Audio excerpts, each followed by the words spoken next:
des opportunités à saisir, tout en ayant conscience dès le départ des limites, et de les partager aussi, ces limites-là. Voilà. C'est un peu, je synthétise, la notion, en fin de compte, de c'est quoi les opportunités, mais ça ne suffit pas. Les opportunités, c'est aussi, c'est quoi les menaces sur le projet. Allez, soyons directs. En vous remerciant beaucoup, parce que cette idée, on va continuer à la mouliner avec d'autres interlocuteurs.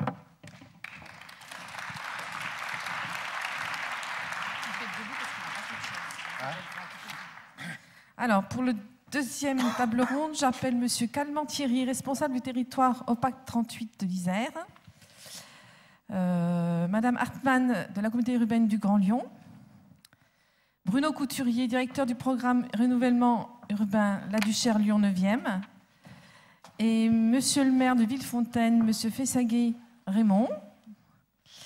Et Monsieur Lagravière Hervé, délégué État Drôme. Et Daniel Voisin, voilà, membre du conseil d'administration de l'association Vivre ici ensemble, la Bridoire en Savoie. Merci. Il y a une petite montée d'escalier par là.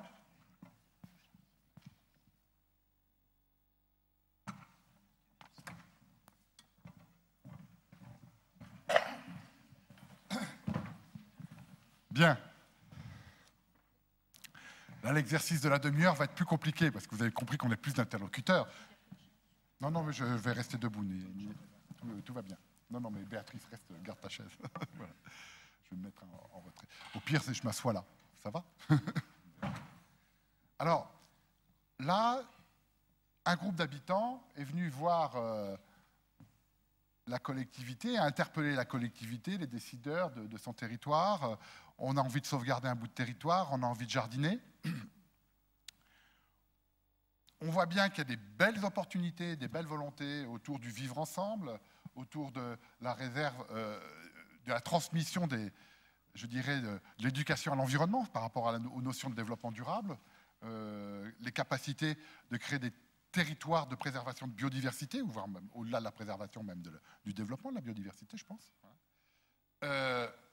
On en voit les limites. Attention à ne pas privatiser, même collectivement, un territoire. On en voit... Ah, pardon, excusez-moi. On en voit aussi comment gérer l'offre et la demande, de l'anticiper. Maintenant, on va essayer de voir la faisabilité. Alors, à l'aune, effectivement, je vais vous interroger. Alors, je vais commencer par vous, Monsieur Calment. Si jamais, vous, Monsieur Calment, vous êtes responsable territoire de l'OPAC en Isère, imaginons qu'un Monsieur Poppy soit venu vous voir, avec déjà un nous. Nous, sérieusement engagés. Voilà. Quelle aurait été votre réaction pour rendre faisable cette idée, si vous la jugiez pertinente, déjà? Ah, excusez-moi. Oui, j'espère qu'il marche. Il marche, oui, c'est bon. Bonjour à tous. Donc, oui, à cette question, si un collectif d'habitants vient nous rendre visite pour nous demander un tel projet, bien sûr qu'on l'accueillerait avec grand plaisir. Puisqu'à l'OPAC 38, nous avons déjà eu l'expérience de 7 jardins partagés, dont un qui est actuellement, j'allais dire, en cours de réalisation là, sur la commune de Bourgoin-Jallieu.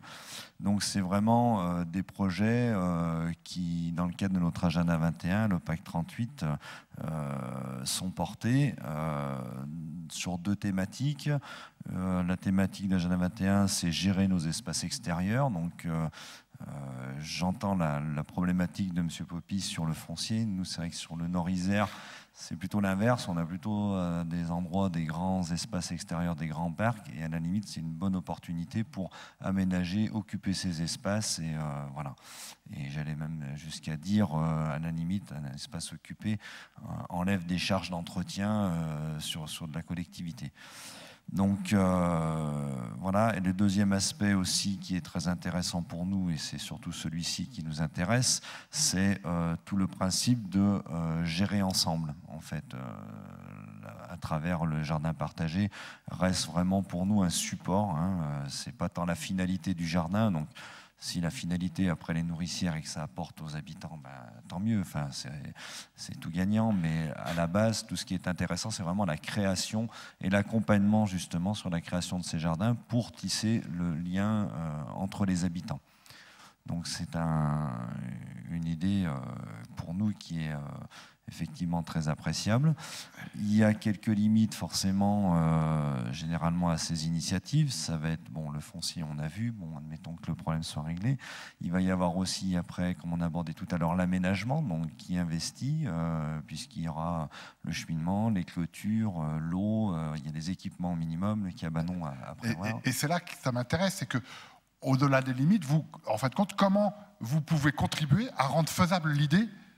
Alors nous, à l'OPAC 38, on a fait le choix, voilà, on a financé effectivement ces jardins. Alors ça reste pour l'instant des petits jardins qu'on essaie de pouvoir garder extensibles si, j'ai entendu tout à l'heure, la demande venait à s'amplifier. En moyenne, un jardin, nous, il y avait dans les investissements, c'était une moyenne de 25 000 € que effectivement l'OPAC 38 engageait. Reste donc voilà, financièrement, on peut apporter une part de contribution au moins pour donner le support, le cabanon, les clôtures, et voilà. La vraie question, c'est après, ce n'est pas notre cœur de métier, hein, toute l'organisation des jardins, donc c'est de trouver après des partenaires qui puissent porter ce projet pour réaliser tout le fonctionnement, le règlement intérieur, etc. Alors ce que j'entends, c'est que vous, en tant que gestionnaire d'habitat, c'est que du bonheur pour vous que de voir des habitants qui veulent aménager un territoire, parce que tant qu'à faire, c'est déjà à vous moins de charges d'entretien de ce territoire-là. Hein. C'est une amélioration du vivre ensemble. J'imagine que ce vivre ensemble, si les gens ont quelques civilités, ça a un impact sympathique sur votre patrimoine. Voilà. Toutefois, donc vous êtes prêt à investir un équipement du patrimoine, ça vous savez faire. Hein, voilà.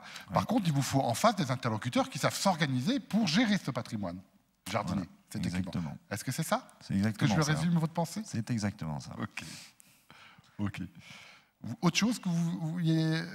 Juste justement sur voilà, les missions après de chacun, c'est là où je relancerai peut-être la voie après sur d'autres intervenants. C'est effectivement le but, ce serait arriver que ces jardiniers se structurent en association pour être après autonomes, mais on se rend bien compte que souvent il y a besoin de les accompagner pour les aider à se structurer et venir éventuellement en association. Et très souvent, c'est intéressant qu'on ait les collectivités qui nous aident à porter ces projets-là. Le centre social ou les CCAS, en fait, généralement, acceptent de prendre le portage de ce projet. Et pour régler aussi les questions foncières, on fait des conventions de mise à disposition du terrain. On a du terrain, on le fournit, on le met à disposition et généralement les collectivités s'investissent après en moyens humains en tout cas. En moyens humains et en compétences particulières de médiation sociale. Ce que j'entends bien, c'est qu'il ne nous suffit pas, nous, en tant qu'OPAC de gestionnaire d'habitat, je dirais, social, d'avoir des habitants qui prennent l'initiative, qu'on le désire, etc. Faut-il s'assurer qu'ils sachent s'organiser, que ça, c'est pas forcément une compétence comme ça, spontanée, et que pour cela, vous vous appuyez, vous vous assurez de cela en vous appuyant sur des compétences professionnelles offertes par les collectivités via les centres sociaux ou toute autre forme qui va pouvoir accompagner le groupe d'habitants dans sa structuration de fonctionnement. Exactement. Donc vous avez besoin, vous, d'un médiateur supplémentaire. Techniquement, vous pouvez y répondre, vous savez gérer du patrimoine, financièrement, en termes d'aménagement, etc.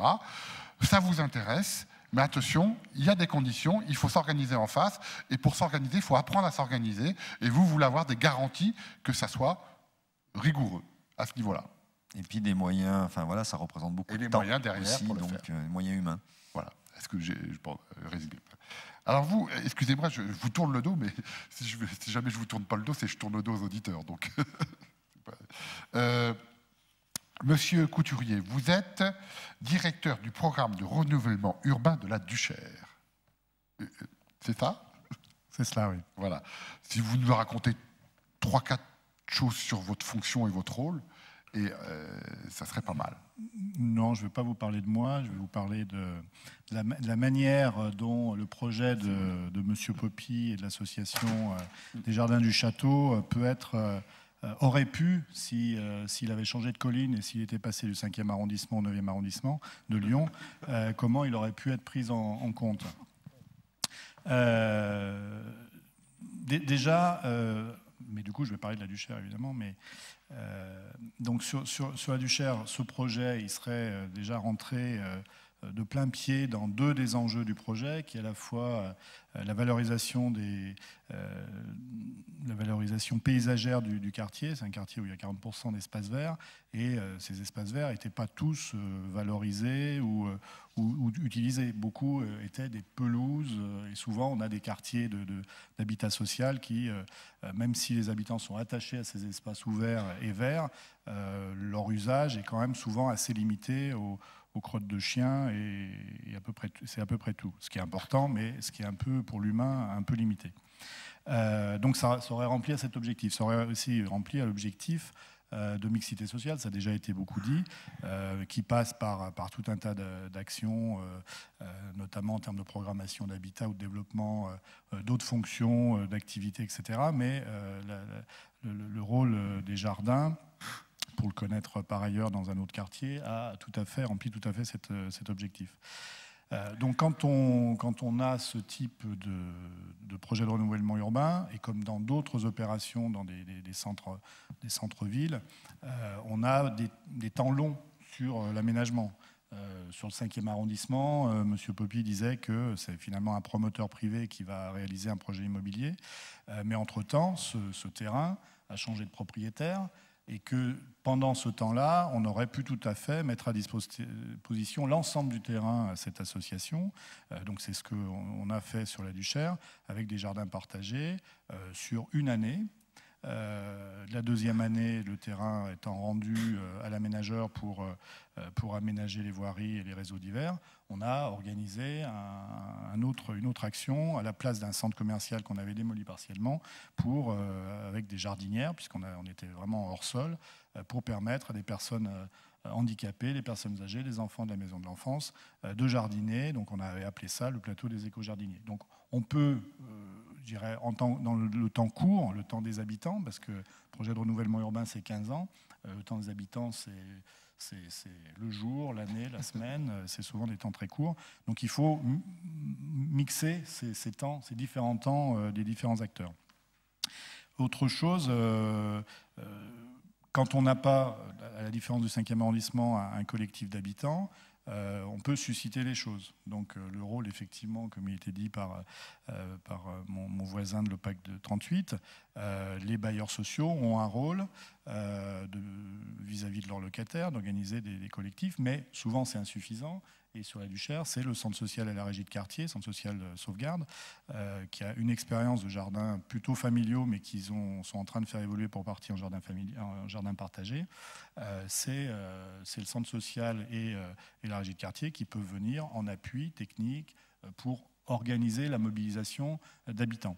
L'autre façon qu'on a trouvée pour mobiliser les habitants, c'est un peu de monter en généralité, c'est-à-dire que d'organiser des ateliers-conférences sur le développement durable, où on a à la fois parlé du plan climat, à la fois du schéma de cohérence et d'organisation territoriale et du programme local d'urbanisme, mais aussi de développement social, développement culturel, d'économie sociale et solidaire.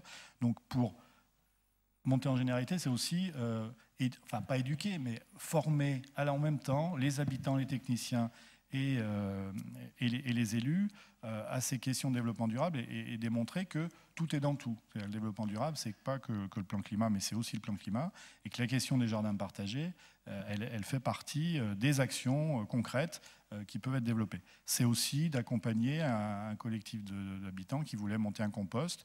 Donc c'est aller trouver, effectivement, travailler avec les espaces verts sur le conseil, sur la localisation de ce lieu, et puis s'appuyer sur une association lyonnaise qui s'appelle les Compostiers pour accompagner pendant une année et financer, dans le cadre d'un fonds d'initiative locale, financer l'accompagnement par cette association.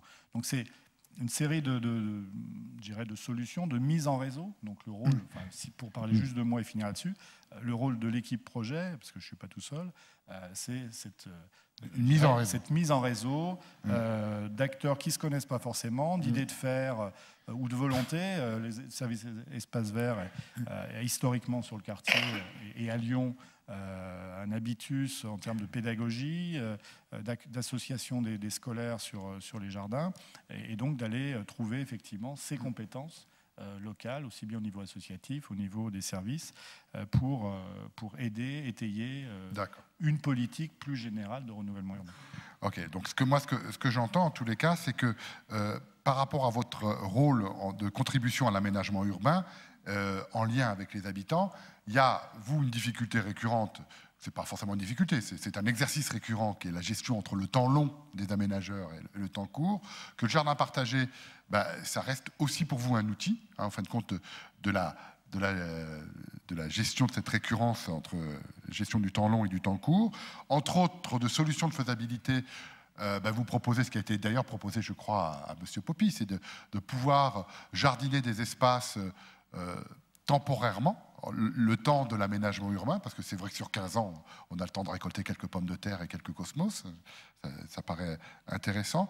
Et ce qui est intéressant aussi, c'est que vous dites aussi que vous en saisissez par la nécessité d'une forme, moi je l'appelle ça d'éducation populaire, la nécessité d'une forme d'éducation populaire à la notion de développement durable, à la montée en généralité, c'est ce que vous avez dit, la capacité de tous les acteurs de l'aménagement urbain, que ce soit les habitants, les techniciens, les élus, et que du coup le jardin partagé est une bonne occasion, un bon support en tous les cas de transmettre des notions autour de la gestion de l'apaisement et de la sécurité du vandalisme, autour de la question du climat, autour, etc., du vivre ensemble. Et donc pour vous, c'est vraiment là une bonne occasion aussi, et vous montez des conférences autour de ça, qui renforcent la faisabilité et peut-être la crédibilité même du projet. Oui, et puis surtout qui prépare la suite. Donc, quand je disais année 1, jardin partagé sur une friche d'1 hectare, année 2, un plateau des éco-jardiniers avec des jardinières. L'année 3, c'est des ateliers de concertation pour concevoir les 2 hectares correspondant à l'aménagement des espaces publics de la 2e tranche de la zone d'aménagement concerté. Donc, on a associé les mêmes habitants à cette concertation, et le projet tel qu'il ressort, enfin on le présente au service cet après-midi et en réunion publique le 11 juin, ce projet, il va intégrer plus de 2000 m² de jardins partagés potentiels. C'est-à-dire qu'aujourd'hui, on n'a pas en face de nous le collectif ou l'association qui va bien, simplement on laisse cette possibilité dans le projet d'aménagement d'espace public, à la fois d'avoir des choses très classiques, mais aussi 2000 m² pour faire des jardins partagés, qui, s'ils ne sont pas des jardins partagés, on retrouveront d'autres usages. Mais l'avantage des jardins partagés, c'est qu'on est sur l'annualité, donc on est sur la saisonnalité. Donc si une année, il n'y a pas de jardin partagé, on peut faire autre chose. Et puis ensuite, chaque année, on rebrasse les cartes. Et c'est ça aussi l'intérêt de ce type de projet. Donc vous créez un outil de souplesse dans l'aménagement urbain, les habitants s'en saisissent ou pas. Voilà, ok. Alors, je vais passer le maire. Excusez-moi, ça ne suit pas un ordre, monsieur le maire. Vous êtes le monsieur le maire de Villefontaine. Entièrement, oui. Yeah. J'ai bien prononcé. Voilà. Alors, donc, si un collectif d'habitants était venu vous voir pour vous proposer cette idée, vous, en tant que maire, avec votre expérience, comment vous auriez réagi et organisé le travail pour le rendre faisable, ce projet? Écoutez, j'en sais rien, puisque ça s'est passé un peu à l'envers. C'est-à-dire que c'est nous, municipalités, qui avions eu, non pas sur une sollicitation, non pas, mais dans le complément d'action des gens entreprises en termes d'accompagnement social, qui avions pensé, en concertation, bien sûr, en discussion avec les publics concernés, que c'était une activité d'accompagnement social intéressante. Et donc, ce n'est pas une idée qui nous a été apportée, où on nous a demandé si on voulait bien, c'est au fond né d'une volonté municipale à la rencontre d'un certain nombre d'utilisateurs d'un lieu qui est un lieu de rencontre sociale. Et nous avions un terrain disponible, environ 1200 m², qui était équipé d'une petite cabane et qui pouvait se prêter au concept de jardin accompagnant des personnes en difficulté sociale. Le premier projet, c'était plutôt un outil d'insertion ou de complément d'insertion. En tout cas, la caractéristique sociale était évidente. Et puis, tout ça a marché, ça c'était en 98. Tout ça a fonctionné, nous avons recruté... Alors, moi, ce qui va m'intéresser, c'est comment vous avez réussi à le mettre en place. C'est ça, Oh, c'est plutôt c'est le d'une processus de la faisabilité. Non, alors ça, c'est d'une simplicité biblique. Ah ben, vous sortez votre porte-monnaie, vous dites combien ça coûte, vous faites un chèque et vous avez ce que vous voulez. Voilà. Il n'y La a plus besoin de difficulté... méthode, il n'y a plus besoin que d'un chéquier. Alors, on va chercher un peu d'argent ici ou là, ceux qui pourraient en avoir. Je vois monsieur le représentant du préfet ici, je l'ai tout à l'heure un peu taquiné en lui disant on va voir si l'État ne nous mettrait pas un petit billet de quelque chose. On vient voir la région, c'est la première fois que je viens dans ce nouveau siège de la région. Alors, je vous le dis tout de suite, je ne reviendrai plus, hein, parce que c'est tellement le bordel pour se garer ici que la prochaine fois, si vous voulez faire cette réunion, je vous invite chez nous, mais on ne reviendra pas ici. Hein. En tout cas, on a vu la région pour voir si elle mettait un peu d'argent, le département et consorts. Et puis, oui, on fait ce que font tous les maires. Quand il a une idée, un projet, ben, il cherche aussi les subventions. D'accord. En fin de compte, vous, l'idée, c'est pas un problème, le projet, c'est pas un problème. Et en fin de compte, la seule petite difficulté, c'est de prendre son bâton de pèlerin pour aller chercher des financements aux différents types de partenaires. On peut le dire comme ça. Pas tout à fait, parce que on s'est vite aperçu. Non, mais on s'est vite aperçu que dire, voilà, on a un bout de terrain à disposition, on peut l'affecter à cette chose-là. On a l'idée de dire, ça peut être utile dans ce qu'on appelle plus couramment le lien social. Mais après, il faut animer tout ça, parce que prendre des personnes qui sont un peu en déshérence, qui sont un peu victimes de la société, pour le dire comme ça, et puis leur dire, voilà, vous avez un bout de terrain, prenez une pioche, une pelle et faites tout seul, ça ne le fait pas. Donc il faut effectivement trouver le moyen de l'animer. Trouver le moyen de l'animer professionnellement. Alors là, on a eu de la chance, mais on a le droit d'avoir de la chance de temps en temps. On est tombé sur un petit jeune homme qui était jeune à l'époque, qui s'appelle Emmanuel Badet, que je vois ici, qui tout à l'heure est venu vous raconter des histoires au titre de Passe-Jardin, et qui traînait je ne sais où, et donc on l'a recruté à ce moment-là comme animateur. Vous avez vu la passion qui l'anime. Pour un animateur, c'est normal, mais il a su vraiment trouver le tempo de cette initiative pour lui donner sa dimension, alors, tout en conservant bien évidemment la dimension sociale, insertion et autres, mais en y apportant une très très grande connaissance technique, une véritable passion écologique, hein, et c'est ça qui a fait le succès pour notre grand malheur à nous élus, parce que de 1200 mètres carrés, il a fallu envisager l'agrandissement et nous sommes passés de 1200 mètres carrés à 1 hectare. Et évidemment, réaménager un terrain qui est magnifique parce que sa zone de situation géographique dans la ville est merveilleuse, au bord d'un étang, lisière d'une forêt, etc. Vraiment, le site est superbe, mais il nécessitait d'être aménagé. Là, il a fallu cet investissement premier, il a fallu le refaire à nouveau et dans des dimensions.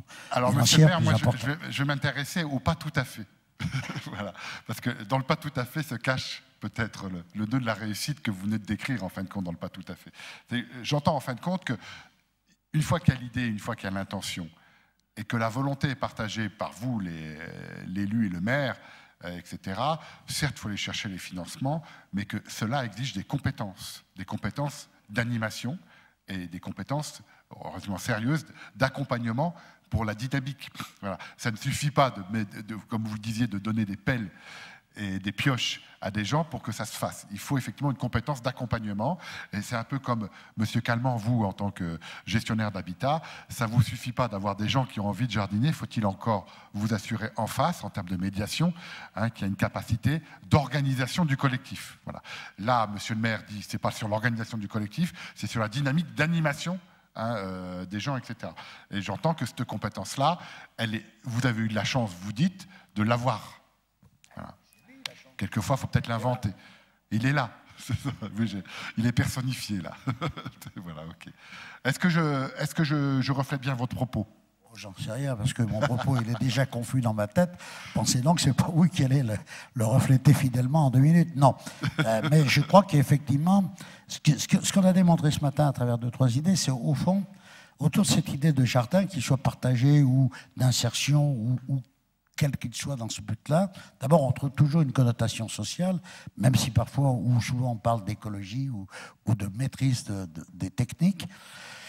Mais on a pu voir que c'était des démarches tout à fait différentes. Entre le bailleur social qui dit bah tiens, au pied de mon immeuble, sur un bout de quelque chose qui aurait pu être de la pelouse, je vais essayer de faire.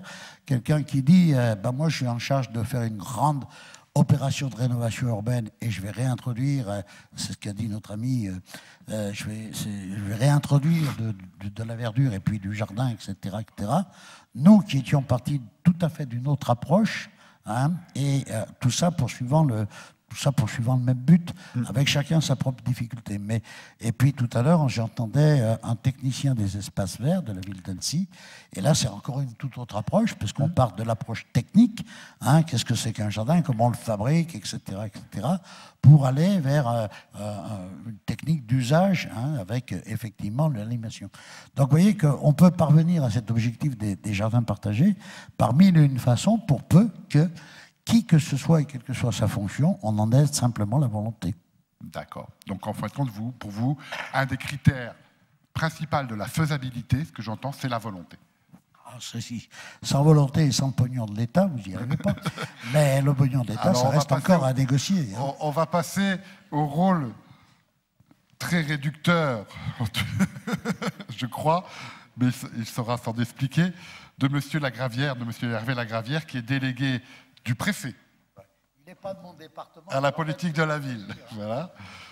Et donc, par rapport à ce type de projet, quel est le rôle d'un délégué du préfet et quelle est l'opportunité, et en tous les cas, comment rendre faisable ce type de projet? Bien, bonjour. Donc, je dois préciser déjà que le délégué du préfet est un délégué du préfet pour la politique de la ville, ce qui est déjà restrictif, c'est-à-dire que son domaine d'intervention, c'est dans le cadre de quartiers classés en zone urbaine sensible. Donc, et puis j'espère ne pas être, que l'État ne se réduit pas à un simple tiroir-caisse. Bon. Ceci étant dit, si j'ai un porteur de projet comme M. Poppy qui vient me voir avec un projet de jardin partagé, il va d'abord falloir, comme il l'a fait avec les différents interlocuteurs qu'il a déjà rencontrés, me convaincre sur la pertinence de ce projet et m'expliquer en quoi ce projet va contribuer à la politique de la ville, c'est-à-dire à l'amélioration de la vie de la cité, notamment dans le quartier qui est en zone sensible. Bon, en principe, je vais être assez réceptif, mais c'est important parce que je vais par la suite, moi, me transformer en avocat auprès du préfet et d'autres services de l'État pour, je dirais, faire soutenir ce projet. Et je vais utiliser des mots qui n'ont pas grand-chose à voir avec ceux que j'ai entendus jusqu'à maintenant. C'est-à-dire c'est nettement moins poétique. C'est-à-dire que je vais utiliser le message de la politique de la ville. C'est-à-dire le jardin partagé, bien sûr, le préfet sait de quoi il s'agit, mais je ne vais pas lui parler obligatoirement de nourriture bio, etc. Je vais lui parler des effets d'un jardin partagé dans un quartier.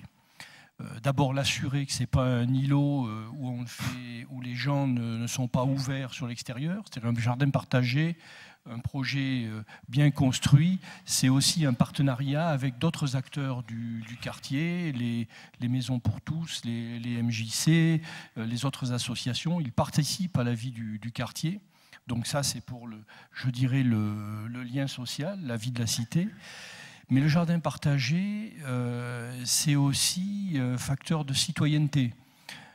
C'est aussi un lieu, et j'ai l'occasion de le constater régulièrement dans la Drôme, à Valence, c'est aussi un lieu, un havre de paix qui est respecté par tous les habitants. Quand je dis tous les habitants, quels qu'ils soient, y compris les jeunes en scooter, par exemple. Donc, c'est ces arguments-là que je vais utiliser pour faire accepter le fait que, notamment, l'État soutienne ce projet. Alors, comment ? Alors je réponds à M. Poppy qui vient chercher des sous. Alors c'est vrai qu'on n'en a généralement pas beaucoup et en ce moment encore moins. Et il est important donc de les utiliser de façon pertinente et efficiente pour prendre un vocabulaire un peu technocratique. Donc je vais proposer à M. Poppy et à son association, d'abord je vais m'assurer d'une chose, et ça c'est très important sur ce type de projet, c'est la solidité du porteur. C'est-à-dire que l'association, les gens qui l'animent sont bien structurés, certes au niveau de l'association, mais dans leur tête, dans leur volonté, dans la durée de l'action, parce que un jardin partagé, ce n'est pas une histoire d'une action une fois cette année et pas l'année prochaine. On est dans la durée. Et donc, au départ de l'action, dans le cadre de la politique de la ville, on va pouvoir modestement l'aider avec les outils de la boîte à outils de l'État. Ne voyez pas une... bon, tous... L'État local. Voilà. Donc, on va utiliser des dispositifs que vous connaissez, le contrat urbain de cohésion sociale qui changera certainement prochainement de nom, puisque la politique de la ville est appelée à être réformée. Mais on va aussi apporter des soutiens, on va dire, au démarrage qui peuvent avoir un effet de levier sur l'association.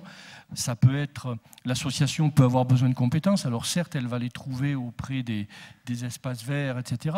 Mais l'association peut vouloir se doter de ses propres compétences. Et là, au niveau donc, des emplois, je cite pour moi des exemples avérés, hein, bien sûr, ce n'est pas théorique. Donc au travers d'emplois aidés, on va pouvoir aider sur 3 ans l'association. Bien sûr, elle devra trouver des solutions, et M. Poppy devra trouver des solutions pour pérenniser ces emplois. Ça peut être aussi au travers d'engagements volontaires de jeunes un peu qualifiés dans le domaine du jardinage avec le service civique. Et puis, l'association, on peut lui suggérer aussi de participer à certaines actions spécifiques de la politique de la ville, proposer ses services en matière pédagogique notamment, et donc déposer des actions dans le cadre du programme de réussite éducative. Voilà, donc quelques suggestions qui peuvent aider l'association, je dirais, au démarrage. J'insiste bien, dans la politique de la ville, les actions ne sont hélas pas des actions qu'on peut conclure de façon pérenne, c'est des actions au coup par coup, reconduites ou pas d'une année sur l'autre. Alors, vous pouvez aider concrètement par rapport à des jardins partagés, à partir du moment que ça partage effectivement des intentions et que votre rôle, c'est de traduire des intentions dans le langage qui va toucher les décideurs, qui va donner les moyens, effectivement. Donc, pour cela, vous avez besoin d'une note d'intention, d'un argumentaire, c'est ce que j'ai entendu. Il vous faut un argumentaire que vous saurez vous traduire dans le bon jargon pour en remporter des décisions. Et ces décisions, c'est en termes de moyens. C'est particulièrement en termes intéressant de moyens internes, c'est d'étoffer les compétences de l'association porteuse en termes de moyens internes et de moyens humains. Donc, qui peuvent être de l'ordre, effectivement, ce que j'entends, de la médiation sociale, de l'animation, compétences qu'on a vues dans les interlocuteurs précédents qui étaient importantes. C'est ce que j'entends aussi. Il vous faut pour cela aussi avoir en face un interlocuteur solide.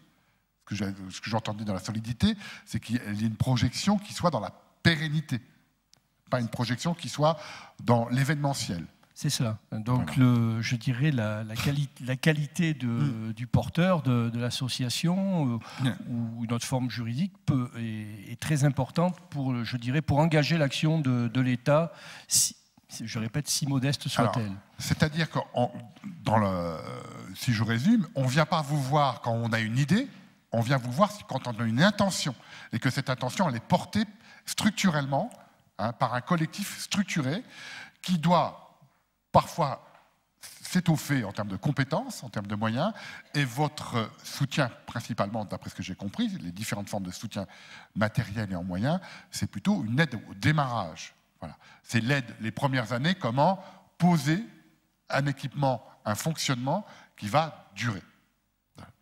Donc vous avez parfaitement résumé mon propos et vous l'avez reformulé. Très bien. Alors du coup, je vais voir d'autres experts. Je vais voir les experts des associations, des habitants. Donc j'interroge mon interlocutrice Madame Voisin, de l'association l'Apridoire, c'est ça. Et moi, je m'interroge. On demande donc aux collectifs d'habitants, aux associations d'habitants, d'avoir de la pérennité, d'avoir de la pertinence, de rédiger des notes d'intention. Comment vous pensez accueillir une idée d'habitant comme ça, de M. Poppy, vous, en tant qu'association, pour la rendre faisable? Oui. Alors, nous, déjà, la vie à l'Abridoire, ça veut dire association vivre ici ensemble. Donc, c'est déjà... le titre dit déjà un certain nombre de choses. L'idée, elle n'est pas venue de l'extérieur, elle est venue de l'intérieur, hein, puisque c'est des gens dans une action autour des questions de parentalité en fait, qui ont émis l'idée. Et cette idée a été appropriée par, je dirais, les instances de l'association. Et c'est comme ça qu'on a lancé notre jardin. J'ai envie de dire qu'on est l'exemple un peu contraire à celui porté par Patrick Poppy, milieu rural c'est nous. Patrick Poppy, donc avec petit terrain et grand milieu urbain. Alors nous, on risque pas d'être, on n'est ni en zone montagne ni en zone CUX, et puis c'est pas de Malavaille, hein, c'est une commune de 1200 habitants qui est dans un territoire intercommunal de à peu près 10 000 habitants. Cette association, elle existe depuis une dizaine d'années. Donc, il s'agit de vivre ici ensemble dans l'harmonie. Excusez, Madame Voisin.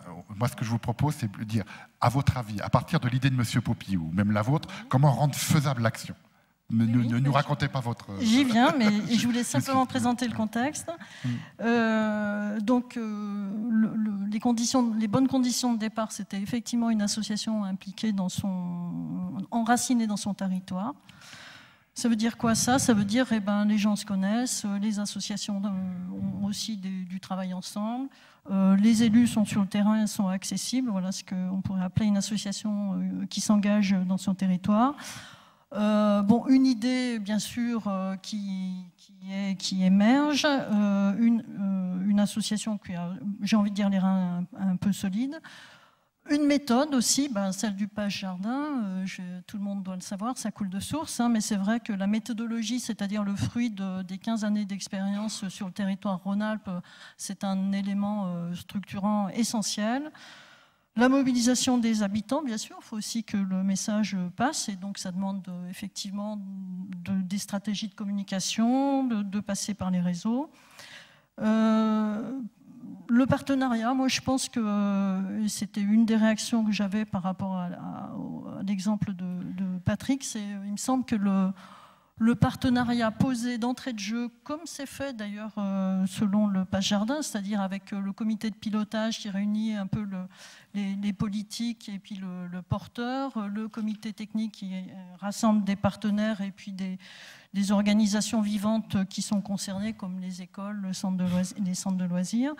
Le comité de jardiniers, bien sûr, hein, qui est complètement approprié dans l'espace et autour des questions de jardin. Donc c'est cet ensemble-là qui fait que ça permet une véritable appropriation des habitants, une véritable consolidation, et ça permet donc de s'inscrire dans la durée. Est-ce que vous pouvez, parce que du coup, l'élément nouveau que vous apportez, et qui ne va pas de soi, vous parlez de méthode. Oui. Et vous l'avez déjà commencé à l'évoquer, mais est-ce que vous pouvez la résumer, cette méthode que vous avez utilisée? La méthode, oui, c'est déjà un plan d'action un peu dans la perspective, qui démarre avec la mobilisation des habitants, la mobilisation des partenaires, une projection sur la nécessité, bien sûr, du foncier, bien sûr des moyens qui sont nécessaires. Et c'est tout ça qui fait qu'en suivant ce fil conducteur, en tout cas nous on en a l'expérience, on a fait la réunion publique en janvier 2012 et le jardin commençait à être lancé en mai-juin 2012. C'est-à-dire que ce que j'entends, c'est que l'idée a fait intention à travers les différentes étapes de la méthode, oui, accompagnée par des gens qui maîtrisent la méthode. Je crois que c'est le Page Jardin, vous avez été accompagné par le Page Jardin. C'est ça. vous avez avancé à un certain rythme qui a permis de réunir la mobilisation des habitants, des partenaires et des acteurs, et des financeurs. Ça. Et sur un temps de... Eh bien, très rapide, contrairement justement à l'expérience qui a été donnée en exemple, puisque en gros, on a commencé à... L'idée, c'était 2011, et puis la réunion publique des habitants, c'était le 15 janvier 2012, et le jardin a commencé à fonctionner. Ça veut dire qu'il y avait... la réunion publique, c'était 40 habitants. Ça s'est traduit par 20 personnes intéressées. Et dans les personnes intéressées, il y en a tout de suite la moitié. C'était une dizaine de personnes en tant que jardiniers actifs. Entre parenthèses, plutôt des jeunes moins de 30 pour la moitié, et puis quelques différents âges après. Et 10 autres personnes dont le profil était plutôt des gens qui avaient un jardin à la maison, plutôt avec un profil des gens originaires du territoire, mais qui, tellement passionnés par le jardin, avaient envie de partager l'expérience, de vivre le jardin avec les trocs de plantes, etc. Et puis la dimension culturelle qui a été aussi donnée je m'excuse de vous couper, c'est extrêmement frustrant, je sais, mais vous aurez l'occasion de parler de votre projet, etc. Mais moi, ce que j'entends bien dans le message là, c'est qu'une des conditions de la faisabilité, selon d'ailleurs un temps d'habitant un peu plus raisonnable pour l'habitant que les temps, c'est effectivement une méthode et une capacité d'accompagner cette méthode jusqu'au bout, qui répond aux attentes de certains interlocuteurs institutionnels qui ont besoin de cadrer une intention, une note d'intention, etc., de cadrer les aménagements. Mais derrière ça, on l'avait déjà entendu de la part de M. Calment, etc., qu'il y avait de la méthode d'ailleurs derrière. Oui, okay. J'ai envie d'ajouter quand même l'élément porteur du projet qui doit, je rejoins monsieur, enraciné et solide et motivé et déterminé, ça c'est important. Et puis bien sûr les moyens, parce que le terrain c'est important enfin, nous on a choisi aussi contrat aidé pour avoir une personne professionnelle ressource. Voilà, et on a fait différents contrats et aujourd'hui, on a pu embaucher la personne à moyen terme. Vous confirmez qu'en tous les cas, effectivement, de la volonté, ça c'est monsieur le maire qui nous l'avait apporté, de la méthode, des moyens en termes de foncier, des moyens en termes humains, c'est beaucoup d'interlocuteurs insistent aussi sur les moyens humains, que peut apporter, comme une aide au démarrage, mais construite à partir d'une intention solide, effectivement, soutenir, mais pas en milieu rural, monsieur le délégué du préfet à la politique de la ville, mais qui n'est pas la politique du monde rural. C'est bien dommage. Alors, je vais me permettre, Madame Atman, vous êtes chargée de mission, je ne sais pas très bien, excusez-moi de votre fonction, vous le direz vous-même, au service écologie du Grand Lyon. En fait, je suis un peu des deux. Je suis à la fois chargée de mission espace naturel agriculture et présentement aussi chef du service écologie de la communauté urbaine. Alors, la communauté urbaine a cette particularité d'avoir plusieurs facettes. Une facette très opérationnelle où avec des collègues comme Bruno Couturier, on est très proche du terrain, on accompagne les associations, on aide à l'émergence d'associations et à la création de jardins. Et une facette un peu plus éloignée, un peu plus proche peut-être d'opérateurs comme les services de l'État ou les services de la région, où on est facilitateur et accompagnateur financier. Alors, on est facilitateur parce que, en accompagnant des associations comme Passe Jardin, on offre la possibilité aux porteurs de projets de jardin de pouvoir être accompagnés, de pouvoir prendre le temps de monter une méthode pour pouvoir se créer et après pour pouvoir faire la réflexion de faisabilité, la réflexion de structuration, créer de la charte, créer les statuts et le règlement de l'association de façon à ce que le jardin fonctionne de bonne façon. Et puis, donc, il y a tout cet accompagnement qui est offert. Il y a l'accompagnement aussi qui est possible les 3 premières années de fonctionnement justement pour que les choses démarrent de bonne façon, collégialement et correctement et s'installe dans la durée. Et puis après, on a le côté institutionnel, apporteur de subventions, parce que nous aidons à la fois donc, sur cette partie accompagnement donc en fonctionnement, mais aussi sur la partie investissement, la construction de la cabane, des clôtures, le petit matériel nécessaire pour faire fonctionner ce jardin, l'irrigation éventuellement, et tous ces aspects-là.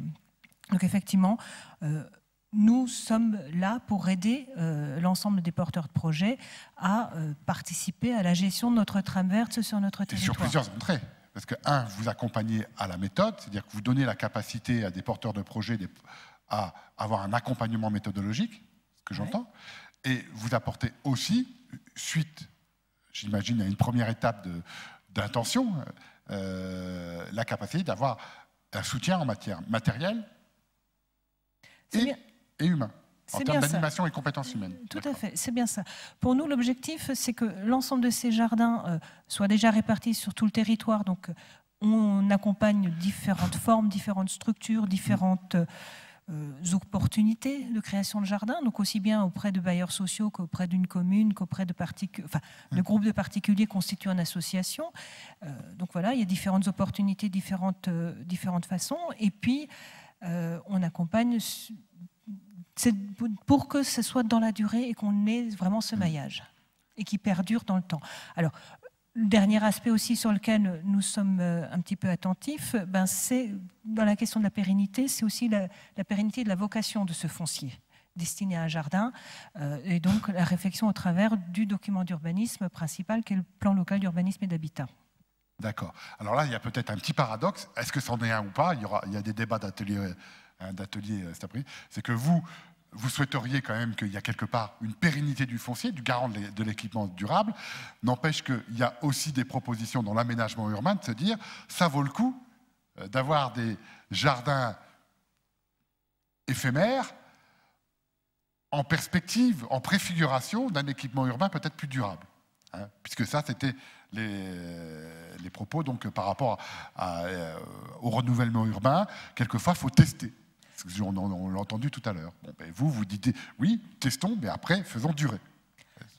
Il y a les cas de figure où effectivement il y a la capacité de tester et puis on est sur de la courte durée parce qu'on sait que c'est un foncier dont on est propriétaire ou d'une commune est propriétaire, mais qu'on a un projet qui va mettre un peu de temps, plusieurs années avant d'être concrétisé. Donc ce foncier-là peut être utilisé et mis à disposition d'un collectif d'habitants qui va aussi derrière servir peut-être à configurer autre chose, un lien social plus fort, intergénérationnel plus fort dans ce quartier-là. Et puis après, il y a des cas de figure où on sait que c'est un foncier parce qu'il a une localisation particulière, parce qu'il est au cœur d'un corridor écologique, effectivement, parce qu'il a une histoire et un patrimoine. Il faut le pérenniser en tant qu'espace naturel et espace de jardin. Alors, ce que je trouve intéressant, c'est que de votre point de vue, un peu comme... excusez-moi, il faut que je reprenne votre nom. Du programme de renouvellement urbain, en tous les cas, c'est les différentes échelles. Hein. Il y a l'échelle du temps des habitants, mais il y a l'échelle spatiale, effectivement, de l'habitant et l'échelle spatiale de l'aménageur ou de l'élu liée à des intentions, à des échelles, en tous les cas, qui sont beaucoup plus globales, beaucoup plus générales, et que le jardin partagé, avec un peu de méthode, reste une sorte de passerelle entre ces différentes échelles. Et ça c'est peut-être intéressant à voir. Écoutez, je vous remercie bien. Je ne sais pas si on est dans les temps, mais on est plutôt pas mal. Et par contre, on m'a chargé d'un exercice qui me paraît... voilà, avant l'exercice. Merci, ouf. Et du coup, le temps du débat, oui, ça serait bien que... Voilà. Il y a certainement des réactions, des commentaires, des questionnements. Enfin.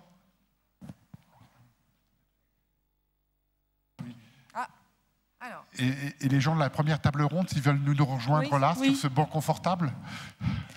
Alors, Monsieur Poppy et... François, vas-y. Premier. Ça marche pas. Oui, François Orliac, je suis jardinier partageur à mes heures. J'avais plus presque un constat là sur les deux tables rondes. Il y a un point quand même qui m'a un peu surpris, je voulais vous en faire part. C'est le niveau d'exigence que j'ai entendu dans pas mal de propos. Alors concrètement, c'est quoi? Sur le montage d'un projet où les élus, entre autres, ont une exigence sur l'ouverture du jardin qui a été répétée à plusieurs reprises. On veut être sûr que tout le monde pourra bien venir, vous serez ouvert, vous ne serez pas entre vous, vous ne serez pas fermé. Après, j'ai entendu des exigences, à mon sens, vous le sentez bien, un peu presque disproportionnées sur la qualité du projet, la solidité du projet, sinon on ne soutiendra pas, sur la pérennité de l'affaire. Moi, franchement, sans être trop provocateur, mais est-ce que dans les politiques publiques aujourd'hui, que ce soit au niveau de l'État ou au niveau des collectivités, quand on fait un rond-point à 300 000 €, est-ce qu'on a toutes ces exigences-là? Quand on donne un local pour une association sportive, est-ce qu'on a de telles exigences Quoi, bon, voilà, un brin provocateur, mais quand même, je voulais le soulever parce que je l'ai entendu vraiment à de nombreuses reprises. Alors, d'un autre côté, voilà, je ne me fais pas trop de soucis par rapport à nos projets. D'une part, parce que cette ouverture, ça fait la base des projets de jardin partagé. Sur les aspects financiers, j'allais dire, Dieu merci, un certain nombre de projets de jardin n'ont pas attendu les subventions de l'État pour exister ou des collectivités. Bon, un petit ou un grand merci à la région quand même à ce propos-là sur son soutien depuis de nombreuses années sur l'association Le Passe Jardin et sur le réseau qui, à mon avis, est vraiment déterminante et le fait qu'elle donne la possibilité de nous réunir aujourd'hui et de faire partager aujourd'hui, c'est vraiment très important, je voulais le souligner. Mais bon, bref, sur cette exigence, je suis quand même un peu surpris. Voilà. Donc j'entends là, on va avoir d'autres réactions, d'autres commentaires. Donc là, j'ai entendu « Ah, qu'est-ce que vous êtes exigeant !» Ok. D'autres commentaires, d'autres réactions? J'avais une petite question, moi, sur le côté temporaire des jardins partagés. J'ai un petit peu de mal à voir comment c'est faisable si on est sur une friche. Enfin, juste techniquement, le sol, en un an, c'est compliqué de le rendre viable, d'après moi. Sauf gros renfort de moyens. Et là, au niveau écologique, je ne vois pas la cohérence. Donc, voilà, j'avais un petit peu... le côté jardin temporaire, le temps que ça donne bénéfice, ce n'est pas un an quand on veut sur une qualité de sol. Et par contre, si jamais on veut vraiment le faire, c'est en contradiction avec le côté écologique. Par rapport à cette notion de jardin temporaire. Peut-être une troisième avant qu'on réagisse là. Oui, excusez-moi, il y a une dame au fond là-bas. Voilà. Vous avez le micro, madame? Oui, je pense que ça marche là. Voilà. Claude Brandel, n'en déplaise, je viens de là, même si là est, paraît-il, très peu représenté. Et je viens d'une toute petite commune, un peu comme madame Voisin.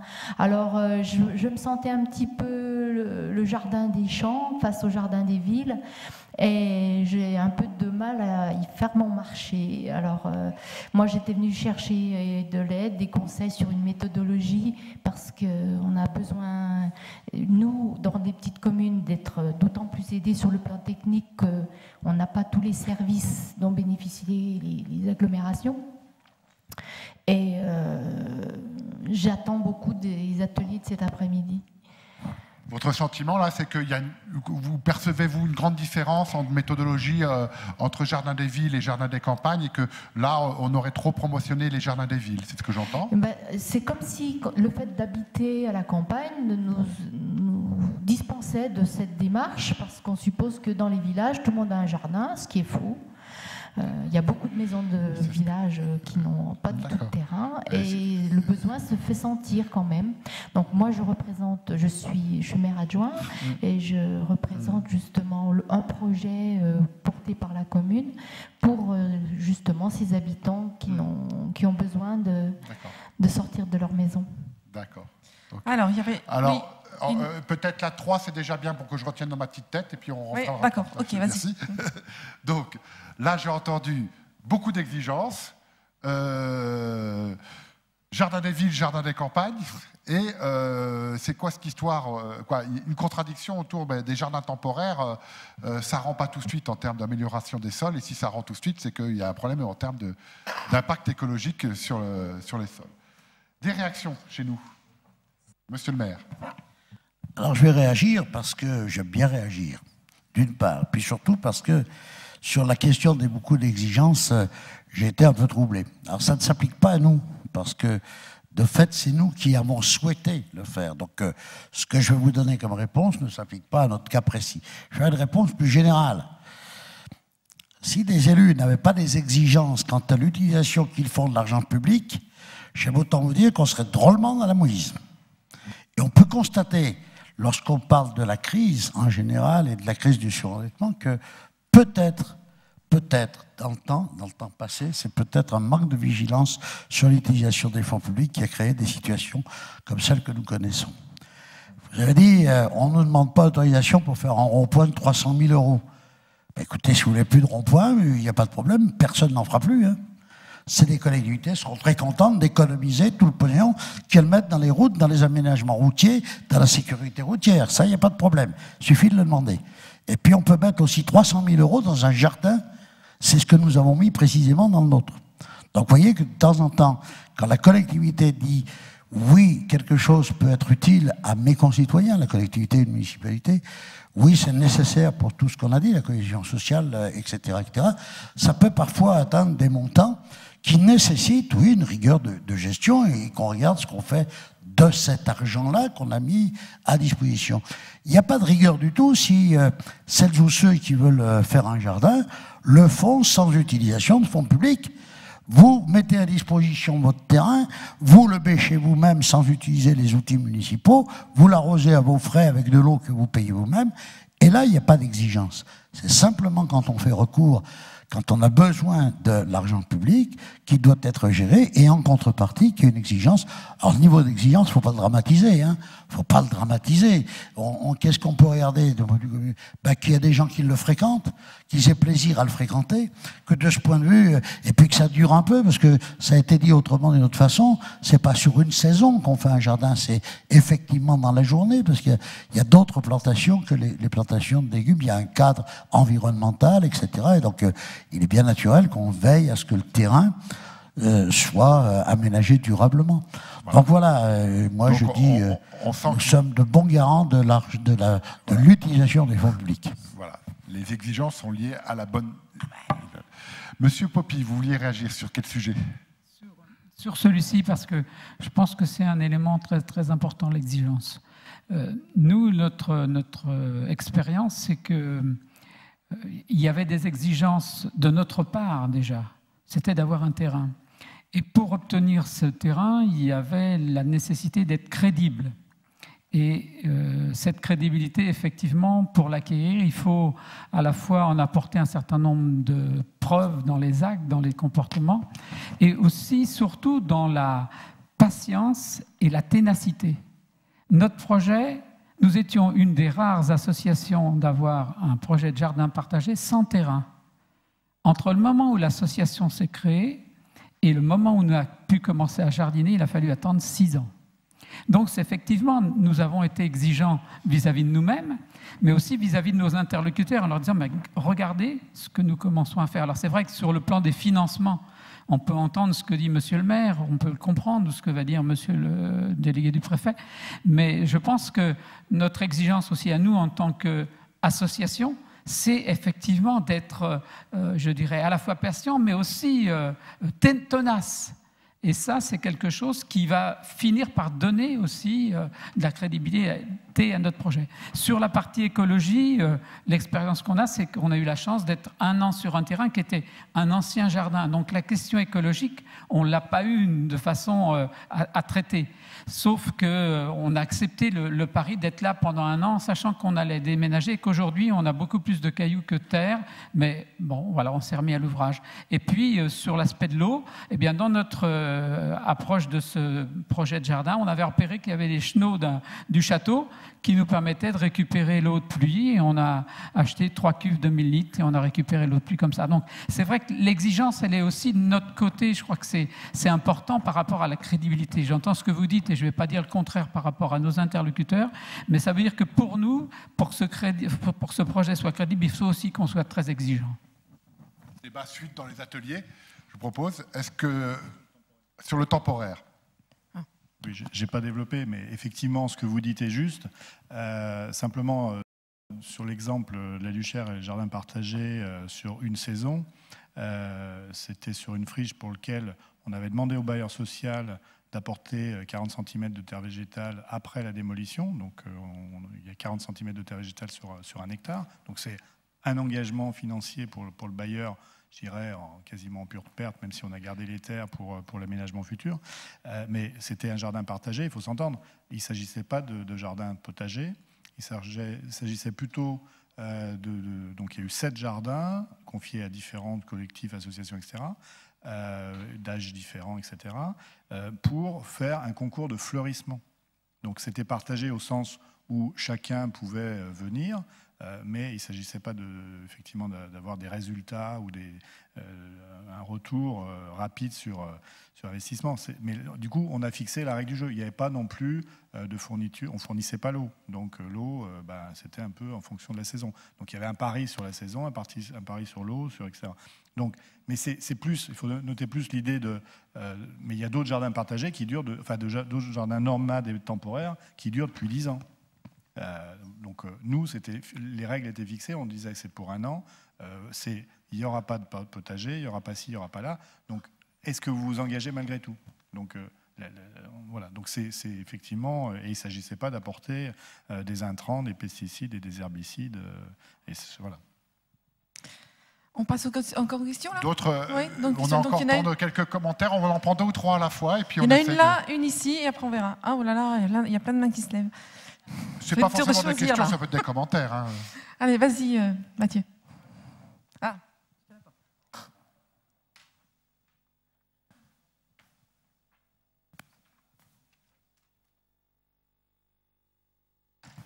Bonjour.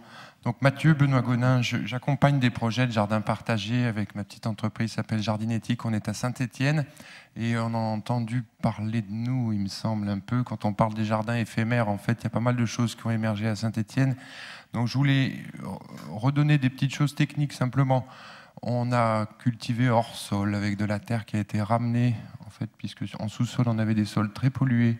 Sur des quartiers de Saint-Étienne, on avait de l'arsenic et beaucoup de métaux lourds. Donc on a ramené un petit peu de terre. Je pense que d'un point de vue écologie, c'est pas un mal. Quand il y a eu des démolitions, on a transporté des milliers de mètres cubes de gravats et de terre, de ramener quelques mètres cubes de terre pour pouvoir cultiver dans des bacs surélevés à 30-45 cm du sol, qu'on isole simplement avec du bidim, et là où on peut récolter des légumes, puisqu'on sait que la profondeur des racines n'excède pas 50 cm. Donc ça, c'était simplement pour dire qu'il faut absolument avoir une approche contextuelle. On a parlé de biodiversité ce matin. Il me semble qu'elle est de plusieurs niveaux. On parle de biodiversité naturelle, de biodiversité humaine, de biodiversité géographique. En Rhône-Alpes, on a une région qui illustre très bien le propos. Il ne faut pas se tromper. Il existe des jardins éphémères. Il y a des jardins qui seront beaucoup plus durables. Mais l'approche, même s'il y a une méthodologie qui a l'air de fonctionner quand on parle de concertation, de construction et d'accompagnement, l'approche, elle est toujours contextuelle, elle ne doit être jamais strictement la même. Voilà, merci. Merci de ces précisions. Un autre commentaire ou une réflexion, un questionnement? Vas-y. Oui, après. Allez-y, madame. Oui. Non, il y a madame et après. Allez-y. Oui. Vous n'avez pas de micro? Oui. Voilà. Je reviens aussi sur la biodiversité. Je trouve dommage qu'on parle de réserve ou de corridor. J'aimerais mieux qu'on parle de pourvoyeur de biodiversité. On ne va pas l'enfermer. Et puis aussi, par rapport aux délégués de l'État et puis à tous les acteurs de la politique de la ville, que ça soit prévu dans les projets de rénovation urbaine. Maintenant qu'on l'écrive, justement, si on revoit, et que ça ne soit pas une annexe et un petit coin dans un coin. Voilà. Merci. Monsieur? Ça marche pas? Oui, c'est bon. Allez-y, c'est allumé. Oui, bonjour. Moi, je voudrais savoir tout simplement, je voudrais acquérir une connaissance sur la PBI. Je suis de l'association Couleur Sans Terre, destinée 38 230 d'Élusère. J'attends souvent, quand je lisais le journal, on parle des jardins, je vois souvent les mots de PBI. Maintenant, je voudrais connaître quand est-ce qu'on peut employer ou on peut le fonctionnement de la PBI dans un jardin, parce que je suis débutant à notre association Couleur Sans Terre. C'est ça que je voudrais savoir. Troisième question. Est-ce qu'il y a des gens qui veulent réagir à ces différents commentaires parmi nous là? Non, pas spécialement? Eh bien, on continue. Alors, après, il y avait là, oui. Et après, il y aura au fond. Ah oui, vas-y. Je voulais vous questionner sur une petite phrase qui me semble revient assez souvent, voire systématiquement, enfin, sauf pour le cas de Villefontaine en l'occurrence, qui est de dire aider les habitants à monter une association pour devenir autonomes. Pour être un peu dans la provocation aussi, je dirais qu'une ville qui construit une piscine municipale ou une bibliothèque, elle n'a pas pour idée première d'accompagner les habitants pour devenir autonomes par une association. On pourrait se dire que c'est peut-être moins le métier d'un bailleur, effectivement, qui dit souvent « c'est pas mon métier de gérer des jardins ». En même temps, pareil, quand il construit un parking, il ne propose pas aux habitants de se monter en association pour gérer le parking. Et à la limite, je dirais que quand on n'a pas les compétences, il faut embaucher des gens qui les ont. Je suis trop près, peut-être. Un peu trop près, donc voilà. Donc l'idée, c'est de dire, le but de monter une association, c'est pas forcément... Mais il y a deux enjeux à ça. Je pense que d'une part, les détracteurs des jardins partagés, notamment au niveau des décideurs, parlent souvent de la méfiance de la privatisation de l'espace public. Le meilleur moyen de lutter contre la privatisation, c'est de garder le projet dans l'espace public. Et je dirais qu'il y a un autre enjeu financier, on en parlait tout à l'heure, c'est que quand on est dans le monde associatif et que la préfecture nous dit qu'il n'y a pas beaucoup d'argent, c'est concédé qu'on peut mettre 2 000 € dans une association.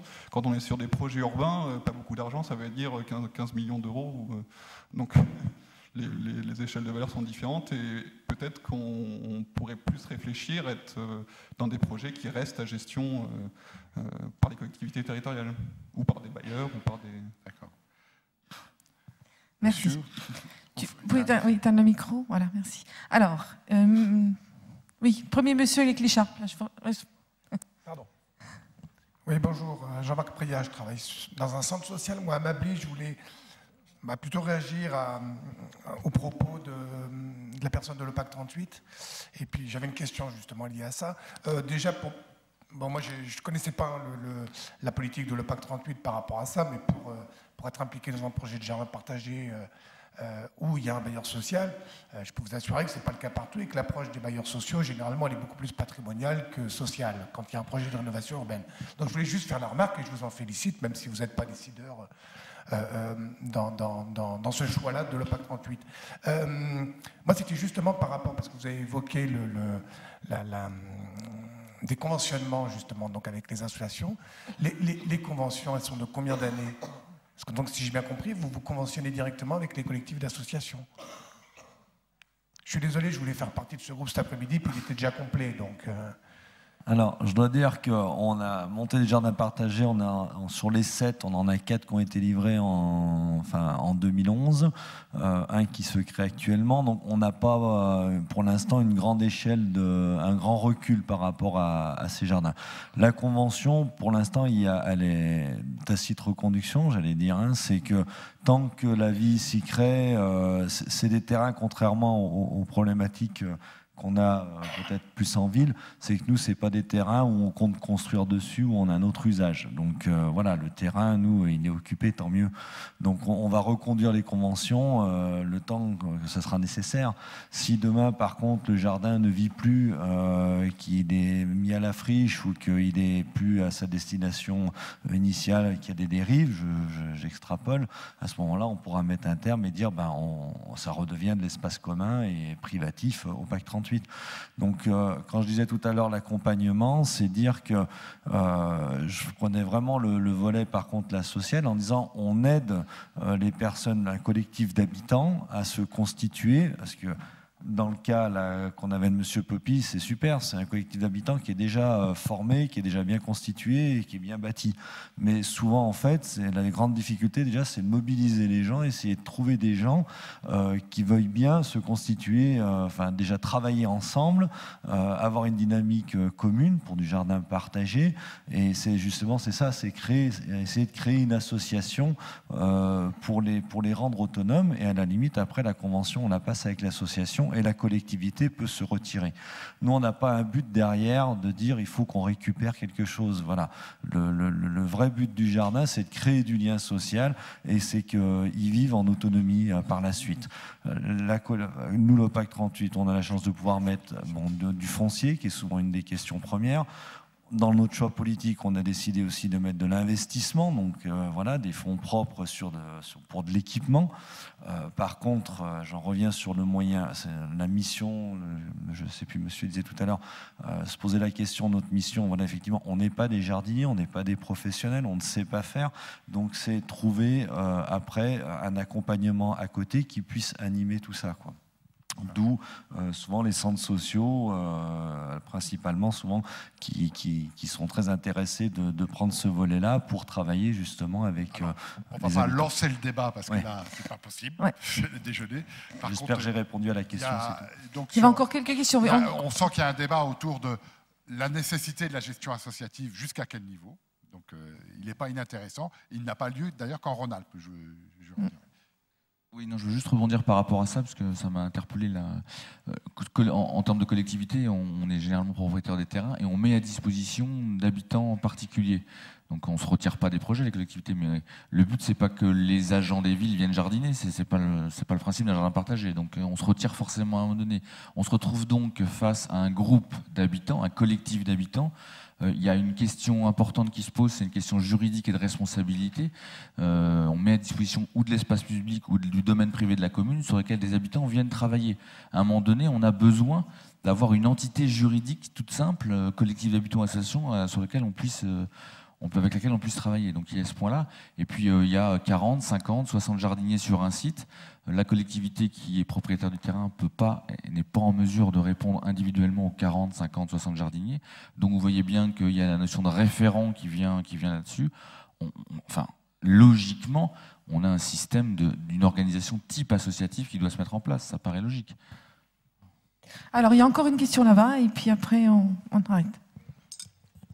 Bonjour, alors moi je suis volontaire à l'atelier des friches donc qui est sur le Gerland et j'avais une question en fait qui s'adresse un peu aux responsables d'aménagement urbain, entretien espaces verts, bailleurs sociaux.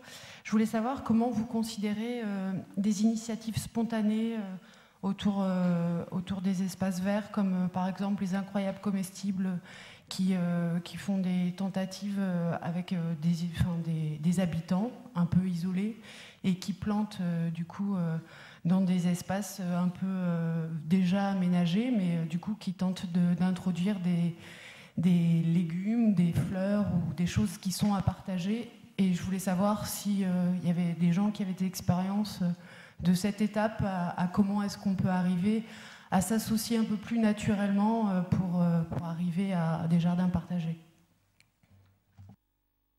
Alors, c'est peut-être plus Véronique Hartmann, du service écologie urbaine qui a la réponse. Non, moi je peux répondre.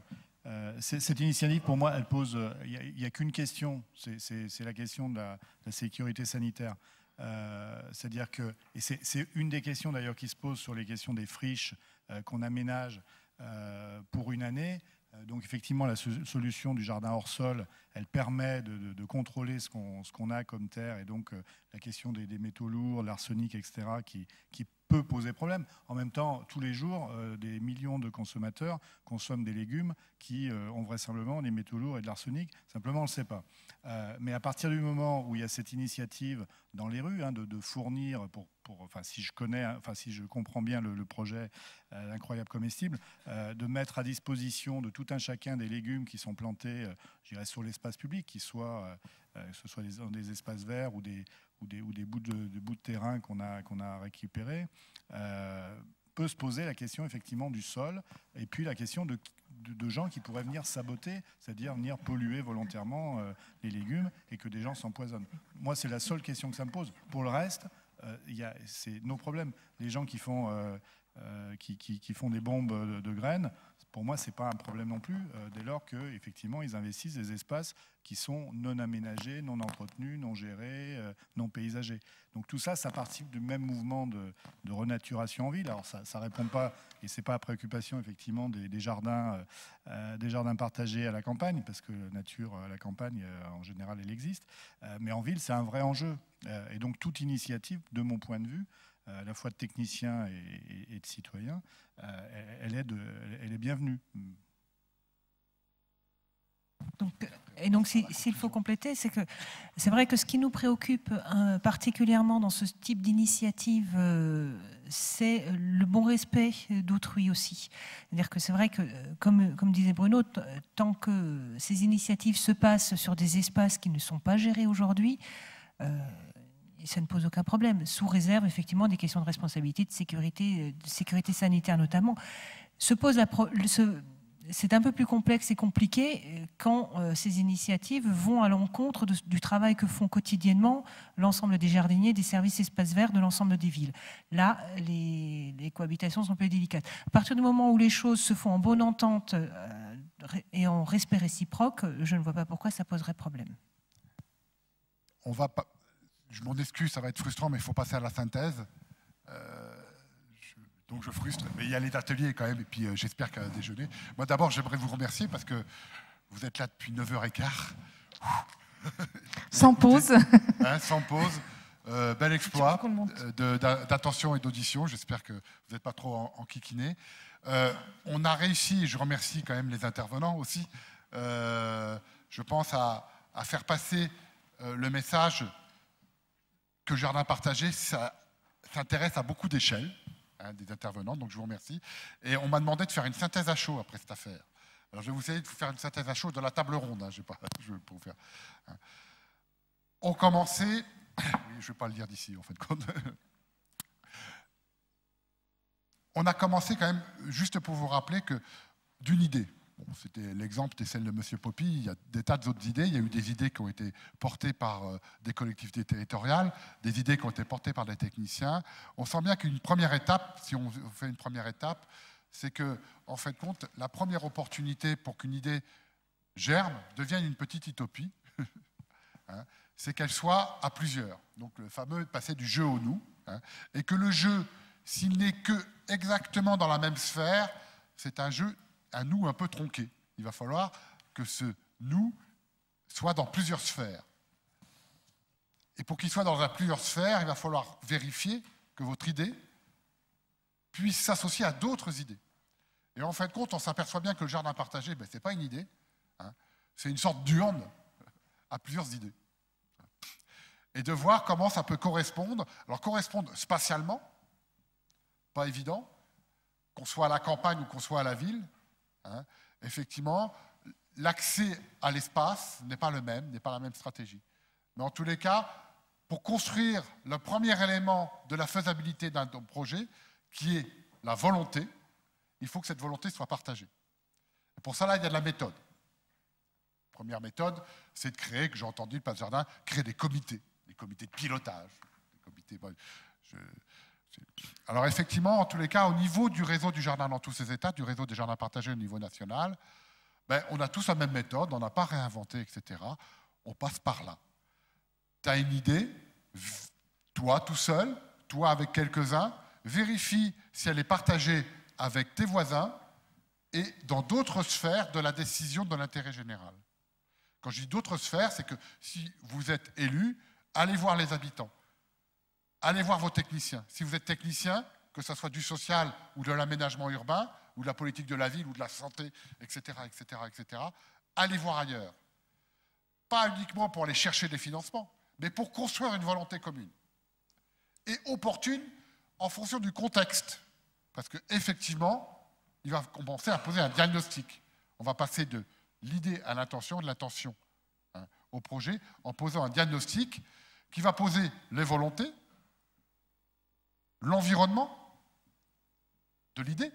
Quand je dis l'environnement, c'est en fin de compte, qu'est-ce qui fait opportunité, qu'est-ce qui fait risque. J'ai pas de terrain, ou j'ai beaucoup trop de terrain. Mes terrains sont pollués. Ils appartiennent à un tel ou un tel. C'est une des opportunités, etc. Et les menaces, ça peut être...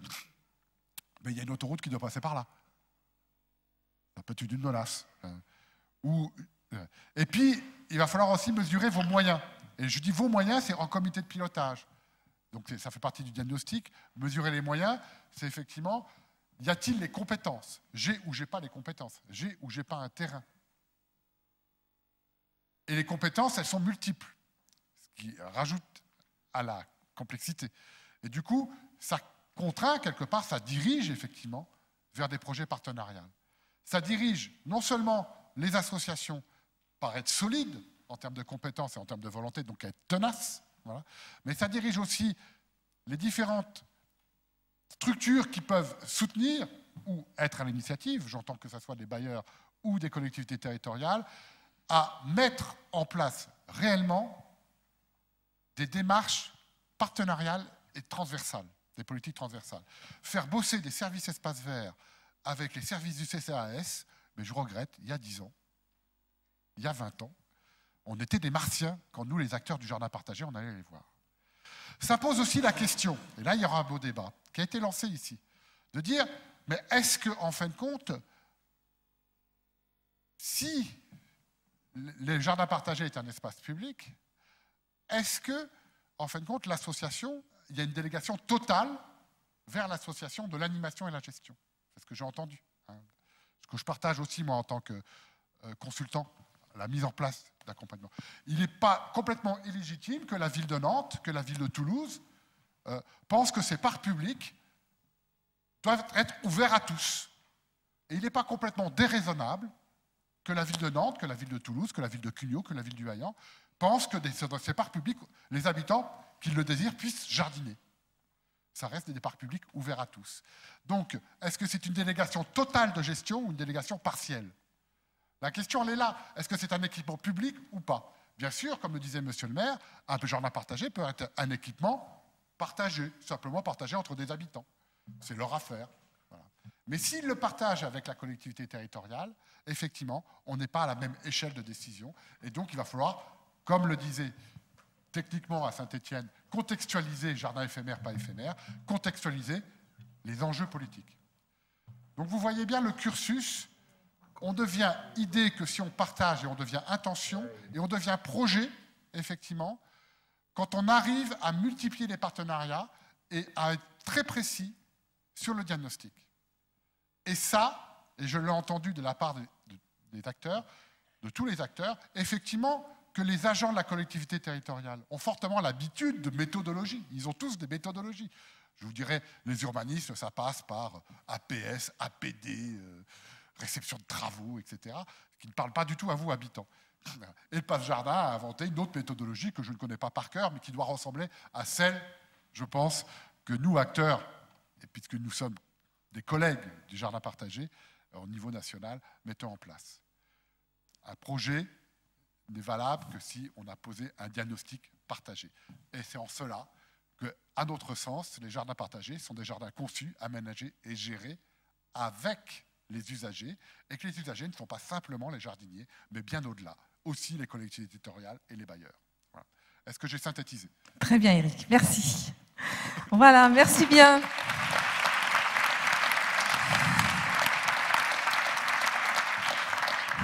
Alors maintenant, nous allons partir pour le buffet qui nous attend juste derrière les portes. Alors, petite précision, le film qui a été coupé tout à l'heure sera rediffusé à partir de 13h45 dans cette salle. 13h45, 14h, et on redémarre à 14h. Vous pourrez profiter pendant le buffet, dans le hall, d'aller voir les troqueurs agiles qui ont organisé un troc jardinier. Le centre de ressources du Passe Jardin et tous les renseignements que vous voulez avoir sur l'accompagnement, l'animation, ce sera dans le centre de ressources. Et puis aussi la capitale de la biodiversité. Voilà. Et les expositions, ce jardin partagé. À tout à l'heure, 14h, 13h30.